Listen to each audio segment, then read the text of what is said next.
دیکھیے پوچھنے والے کا سوال ہے، وہ پوچھ رہا ہے کہ مسلمان کسے کہتے ہیں؟ دیکھتے ہیں کہ رسول کس انداز سے مسلمان کی ڈیفینیشن بتا رہے ہیں۔ خود بھی سمجھ لیجئے اور دوسروں تک بھی پہنچا دیجئے کہ مسلمان کسے کہتے ہیں۔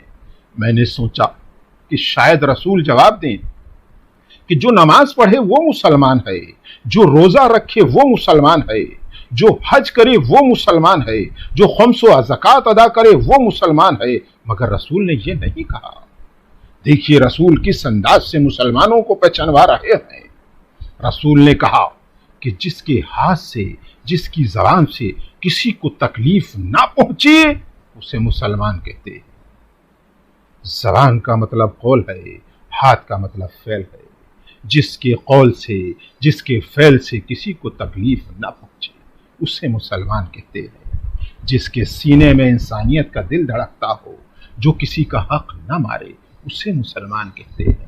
اب میں صرف آپ ہی سے پوچھتا ہوں کہ آپ ان کیریکٹرز کو کیا کہہ کر پکاریں گے جن کے لیے رسول کی ایک لوتی بیٹی کہہ رہی ہوں کہ انہوں نے مجھ پر ظلم کیا؟ کیا وہ مسلمان ہو سکتے ہیں؟ صلوات کیجیے۔ بہرحال میں آپ کے سامنے صحیح اسلام کی تصویر پیش کرنا چاہتا ہوں کہ آخر اسلام ہے کیا؟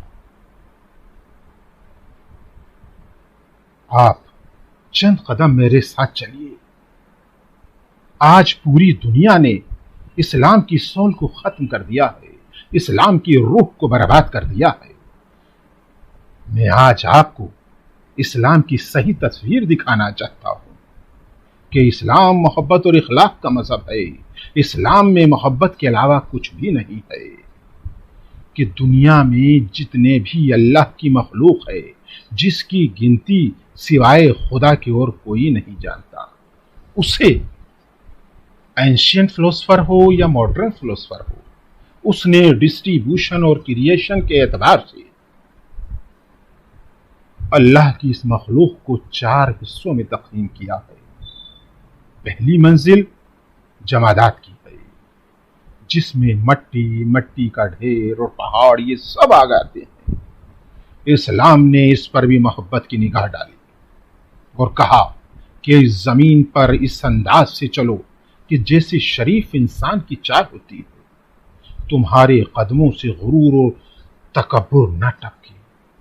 یہ زمین پہاڑوں کا بوجھ برداشت کر سکتی ہے، مگر تمہارے مغرور قدموں کا بوجھ برداشت کرنے کے لیے تیار نہیں ہے۔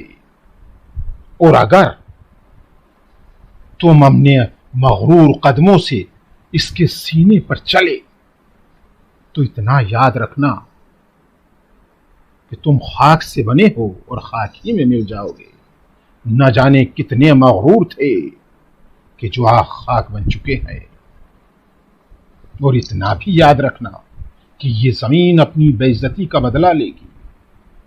جب تم قبر میں پہنچو گے تو فشار کے لیے تیار ہو جاؤ۔ یہ زمین جسے خاک کہتے ہیں، جسے تراب کہتے ہیں، جب اسلام نے تراب کی عزت کرائی ہے تو پھر وہ اپنی ابو تراب کی عزت کا حکم کیوں نہ دیتا؟ ابو تراب تم پر لاکھوں سلام، اے علی تم پر لاکھوں سلام۔ جو ابو تراب کی عزت نہیں کرتا وہ اپنی خلقت سے خود مخالفت کرتا ہے۔ اور زمین کو اتنا قابل عزت سمجھایا گیا اسلام نے کہ جناب آدم کا پتلا بنایا گیا اور پھر اس کے سامنے فرشتوں سے سجدہ تعظیمی کرایا گیا۔ آج بھی یہ سنت موجود ہے۔ آج ہم خاک شبا پر سجدہ تو کرتے ہیں مگر سنت ملائکہ پر عمل کر رہے ہیں۔ یہ دمادات کی منزل ہے۔